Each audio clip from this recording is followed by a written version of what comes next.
Shalom. It's your brother Jah. Or according to some, just shh. But yeah, let me get into this, man. This is I know I was supposed to do a part 2 of the two mountains, right? But this is gonna be intermission, right? We're gonna drop some jewels on y'all. For all y'all who try to put YAHAWAH in a box, I keep warning y'all that YAHAWAH is not like you, right? YAHAWAH is barely like YAHSHURAH. So he definitely ain't like you. You know what I'm saying? It isn't my fault that y'all don't seek a connection with YAHAWAH. It's not my fault. That's your fault. You know what I'm saying? Well, it's a lie. That's your fault. You know what I'm saying? Now you can make up every little joke, ha, about brothers' appearances, about brothers' lifestyles, and about brothers' choice of wives, or even about the things that come out of brothers' mouths.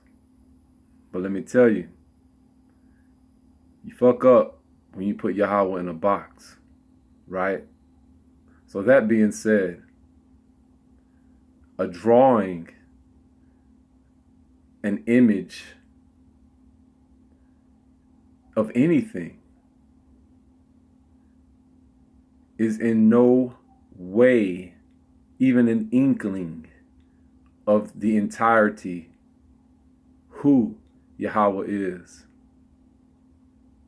The minute you think that a drawing, an image, has any other power other than what you have depicted it for in your mind,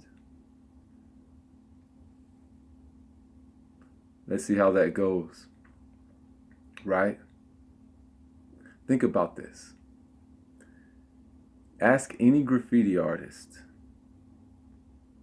even, I'm talking about any graffiti artist, the best known graffiti artist out there, who puts these beautiful murals, but yeah, murals and morals, right? Just think of Daniel, the writings on the wall, right? Who put these beautiful murals up. If one mural was a depiction of the artist's entire repertoire and soul, do you think that they would continue to draw more murals? I mean, let's think about this. Let's think about things. Let's think about this for a second. All right. So we have the argument against Torah Nights that we're using a picture that some brothers found from so-called Europeans who maybe so-called Masons, maybe not. I don't know. I personally haven't looked up the source, as y'all say, the primary source of the image of the Temple Man that has come to be known as the Temple Man, which is just a drawing. And, you know, it's really fucking sad that it has come to the point where brothers would go all out to stand in the way of what YAHAWAH is doing. For what? For what? Even if Freemasons, Masons, occultists, sorcerers, so-called witches, whatever the fuck you want to call them, were to use any drawings, depictions, anything that they conjured up, that they imagined, that they were influenced to create by wicked sources, anything. And they were using our culture, Yasharal's culture, and measurements and designs and depictions and visuals, then guess what? They're using our culture, designs, depictions, visuals in order to do whatever they feel that their vain imagination is. Whatever. So if us as Yasharal decide to use something that they produce, something that they imagine themselves as using for a purpose, if we take that back because it's ours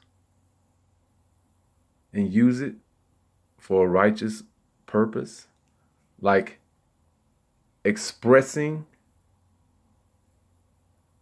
inner teachings from the Tanakh and the Torah, then YAHAWAH will allow it. Because YAHAWAH, unlike you so-called brothers out there, knows more than you do, knows more than I do, knows more than all of us. So if YAHAWAH put us to sleep, surely it's YAHAWAH who's waking us up. Did y'all think about that? Did you think about that? It doesn't matter what the drawing is out there. If YAHAWAH uses it to wake his people up, why will you stand in the way of it? Over what? Over what? Over internet fame? Over internet fame? Over views?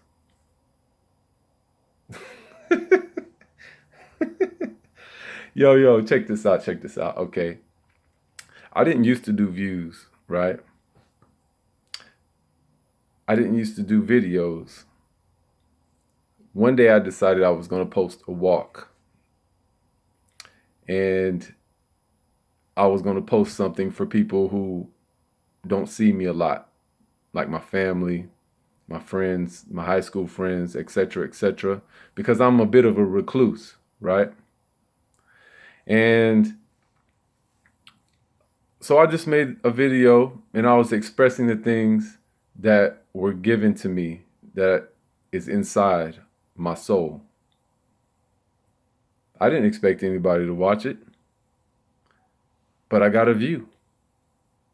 So I asked myself, and also I got people in the comment section saying, praise YAHAWAH. I've learned some things just from you expressing yourself and being yourself and expressing how YAHAWAH is eternal. Praise Yah. And keep doing it. So I'm like, well, Yah, all I did was be myself. So, and it helped somebody. And I heard, even if it's one view, you do not know the trickle effect it could cause, right? I'm gonna give you an example. So we Torah Nights, we do videos. Some of us are in videos a lot. Some of us are not in the videos a lot. Some of us are never in the videos, right? So one day we discovered a video of a sister in New York who went up against, for those who don't know what went up against means, who battled the street so-called black Hebrew Israelites, so-called. And she said,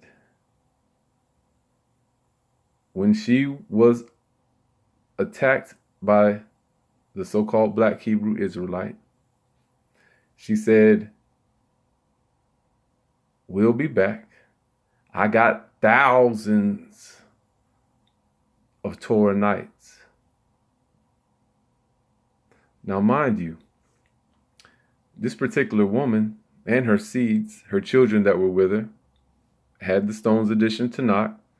They were presenting it to the street preaching so-called black Hebrew Israelite and showing them where they were wrong from the Stones Tanakh that they had. And mind you, we as a core group of Torah Nights that you see visually, we've never seen this woman before. But she says Torah Nights, and she says she's down with thousands. Now, all praises to YAHAWAH, for one. For two, I always say, what people do have ripple effects. They have legs. The things Torah Nights put out, it has legs. It walks. It has wings. It flies.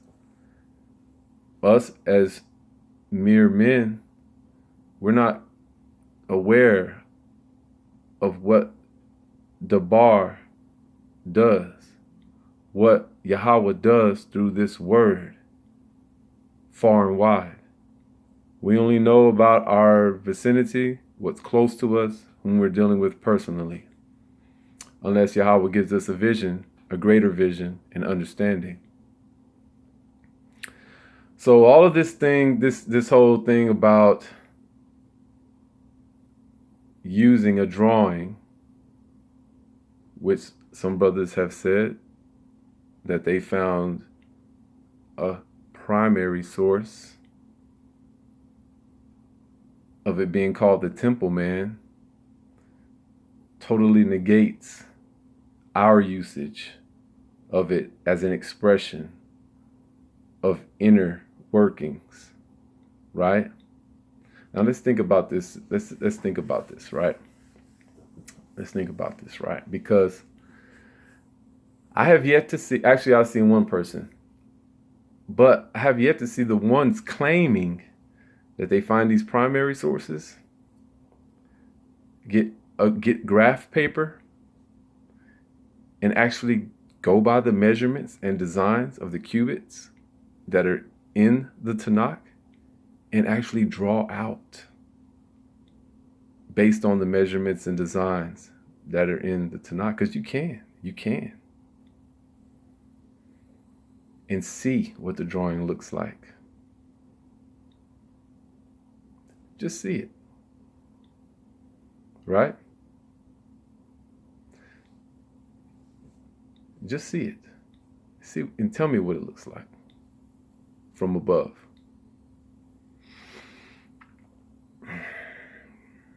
Okay, here's another jewel. All right. Joseph went into Egypt, right? He was sold by us. We sold Joseph into Egypt. Or we sold Joseph, he ended up in Egypt, right? Joseph, praise YAHAWAH, ended up becoming basically in charge of Egypt.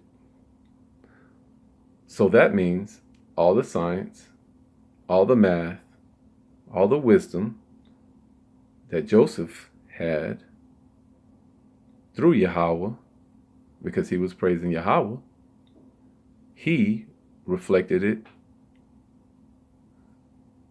to Egypt.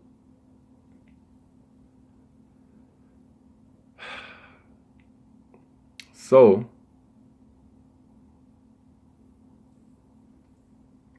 it feels like I'm talking to children, man. So upon Yasharal exiting Egypt during Moses' time, what remains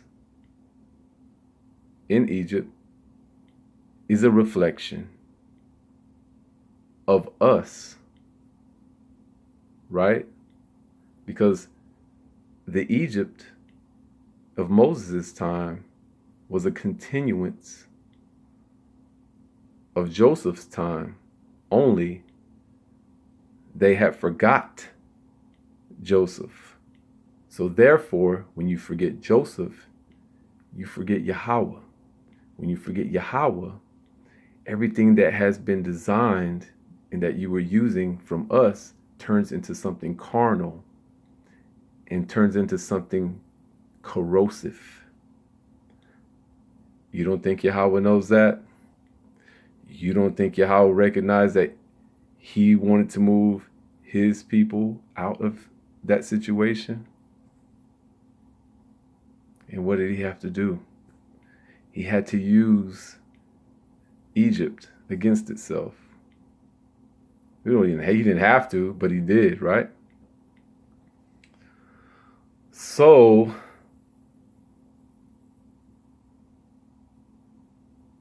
what's another jewel? What's another jewel?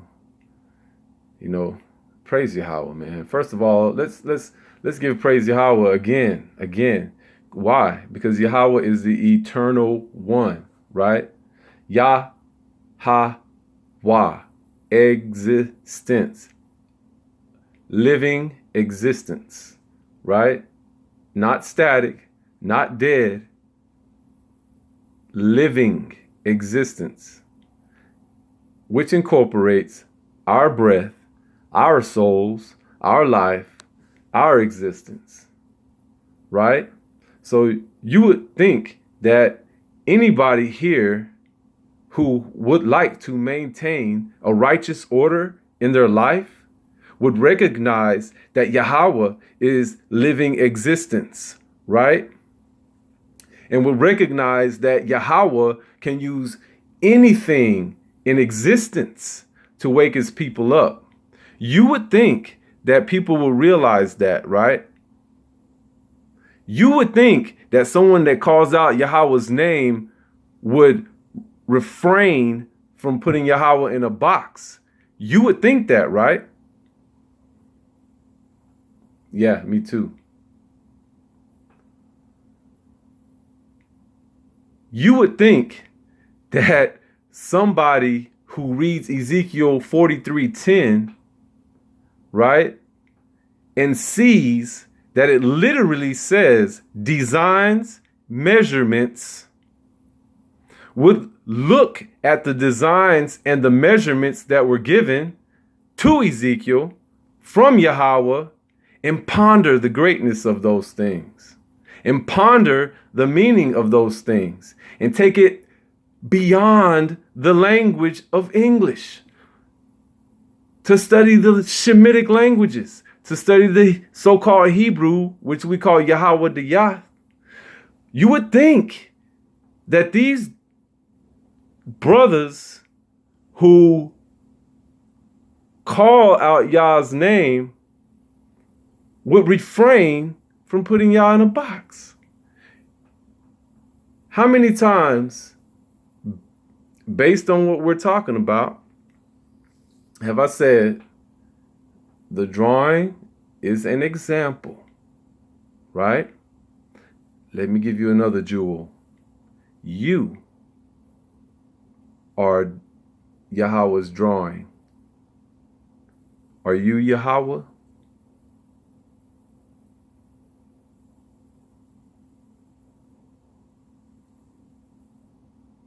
But YAHWH will use you to wake up other drawings, living, breathing drawings and blueprints of his design. But for some reason, so-called brothers like to put YAHWH in a box and think that even when we discuss temple designs and their connotations to spiritual matters, that somehow we're making definitive statements and locking YAHAWAH strictly to a temple design. Now, y'all don't see the folly in that? It's obviously that the Masons and Freemasons and sorcerers and witches and vain, glorious overlook that. So it doesn't surprise me that y'all would overlook it too. Anyhow, all praises to Yah. For all you nitwits out there, you low-level scum, serpentine dust lickers, feeding off the residue of Yasharal. You gonna make my hair nice for me?